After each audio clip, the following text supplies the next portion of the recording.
Start where you're at. What if the size of what needs to change is the very thing keeping you from starting? Just flat out overwhelming. This is for the person who's stuck between wanting to change and not knowing where to start. Maybe you're watching this alone. Maybe your spouse is right next to you. Either way, just keep watching. This is for both of you. Some of you currently are carrying something for a short period of time, while some it's been sitting on your shoulders for a long time. You know life can't stay that way, right? But every time you think about changing, the whole thing feels too big to even begin. We've been there. That's what we want to talk about today. And a quick note before we go any further. I am a licensed therapist in the state of Arizona, but this isn't therapy. So let's not get it twisted. And nothing here creates a therapist-client relationship. No. Where what you're about to hear is lived experience, not clinical treatment, diagnosis, or advice. Lisa and I are speaking from what we survived: addiction, a violent assault, and rebuilding a life, a relationship that could have easily ended many times along this road. If you're in crisis or need professional care, please reach out to a licensed provider nearest you. Now, if you like what you hear today, smash the subscribe button, and it just helps us to reach other people. After something hard happens, people often believe that they have to fix their whole life before they can feel steady again. That is enough to stop anyone. You look at your health, your finances, your work, your marriage or your relationship, your confidence, your plans, and suddenly the whole thing feels too big to touch.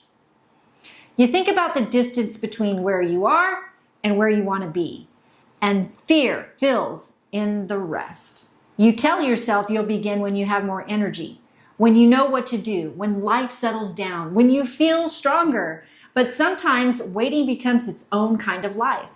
The days keep passing and nothing really changes because the first step feels too small to matter and the whole picture feels too large to face. You know, after the attack, I spent a long time looking at everything I had lost, that we had lost. I had been active, working, going to school, playing sports, carrying our son around, and then I was learning how to walk again, like that. When I looked too far ahead, it scared the hell out of me.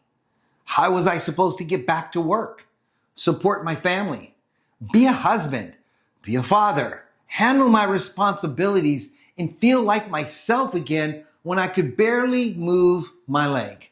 The full picture made me feel helpless. So I had to stop staring at the whole mountain. I started with what was directly in front of me. Get out of bed, brush my teeth. Shower to be a good thing. It took 2 hours with Lisa's help to take a shower.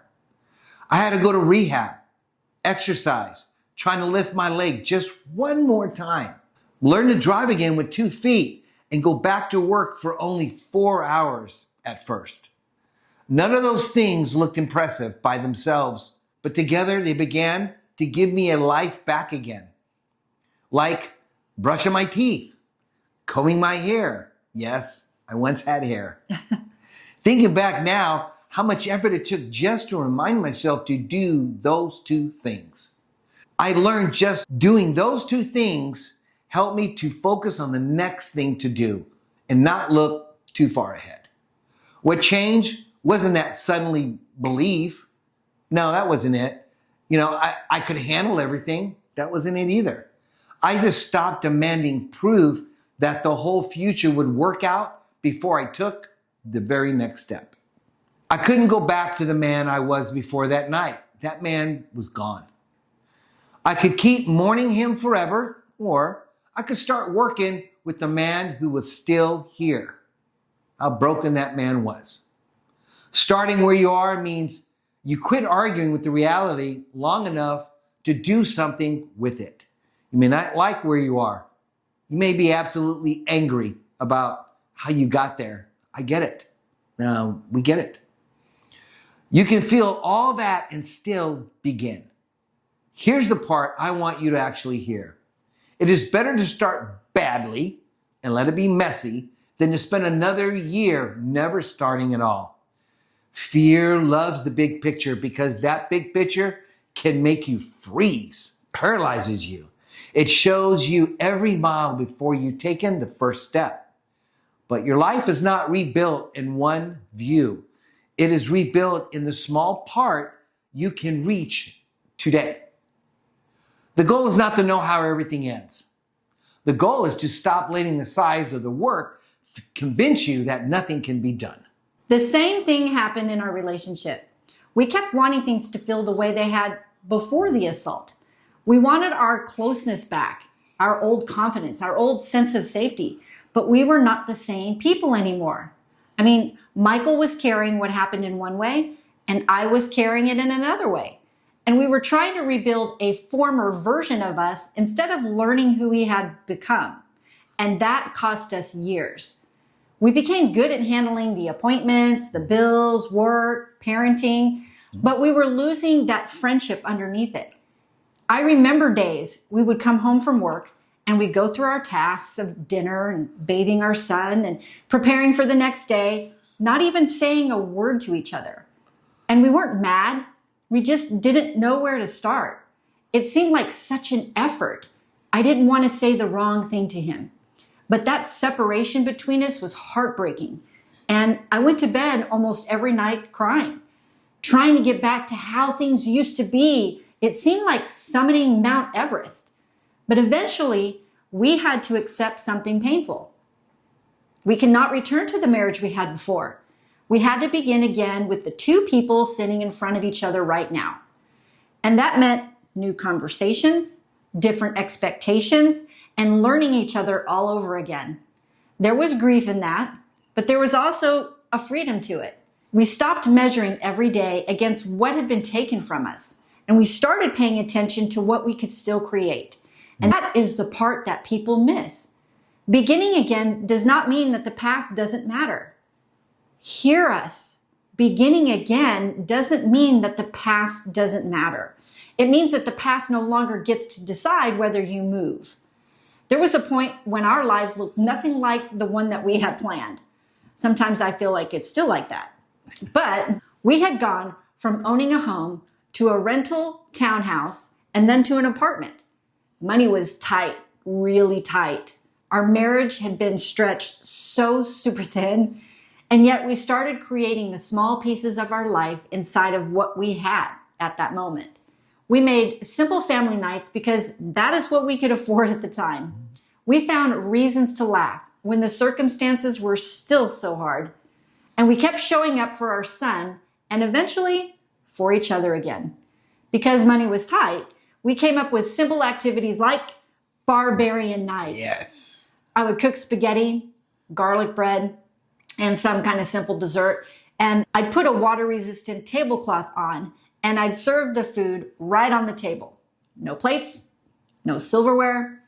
And we had these Halloween mugs. They had like little Halloween faces on them and stuff because they were the only ones that we had. And I would pour root beer into them. And then I would serve my barbarian men. And I just slapped the food down and they'd eat it with their hands. It was awesome. And our son, he just absolutely loved it. Loved it. The cost was the messy cleanup. But we still carry those memories with us today. It was something. It was different. Now, let this question sit with you for a moment. What part of your life have you refused to begin because you cannot see how it will finish? Maybe you keep looking at the amount of weight you want to lose, the debt that you need to pay, the work that it will take to rebuild the trust, or the distance between you and the person that you used to be. Has the size of it become the excuse for doing absolutely nothing? That is the hard question, but it matters. Another month will pass whether you begin or not. That new life did not arrive looking polished. It showed up very awkwardly, not comfortable. It looked like jerky stops. While I learned to drive with 2 feet, whiplash Lisa a few times. It looked like returning to work part-time on a walker with 4 tennis balls. It looked like trying something, failing, adjusting, doing it again, failing, and adjusting. Years later, we can look back and see that those small starts had carried us somewhere that we couldn't see at the beginning. We were not living the life we had before. No, that was gone. We were building something new. And in many ways, it became deeper because we knew what it had cost us just to get there. You're allowed to be unsure. You're allowed to be tired.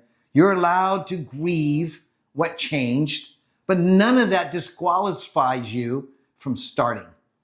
It's not an excuse. We're going to be plain. We did not begin because we felt fearless or fully prepared. We began because staying where we were had become its own kind of surrender, an old kind of prison. Your first step maybe is small enough that nobody else notices, just you. That doesn't make it meaningless, people. You know you cannot go back and undo what happened. Neither can we. But you can begin from the place where life has you right now. You can pursue something new without pretending the old thing did not matter. You do not need the whole route tonight. Today, you just need enough courage for the next piece of the road that you need to walk on. If this is where you are, this week's companion guide will help you choose that first step without trying to fix everything at once. The link is below. And here's what we want you to do this week. Just choose one area of your life that feels too big right now. Do not create the whole plan. Write down the smallest real action that would move it forward. If it's your health, make an appointment or walk for 10 minutes. If it's money, open up those statements and calculate and write down what you actually owe. If it's your marriage or your relationship, sit down together for 20 minutes and talk about what each of you needs now, not what used to work years ago. If you're doing this alone, tell one trusted person what you are starting and when you will do it. You can even leave it in the comments below. Complete that action before the weekends and then decide what comes next. We are on your side, so keep standing firm And never surrender. till next time. See ya.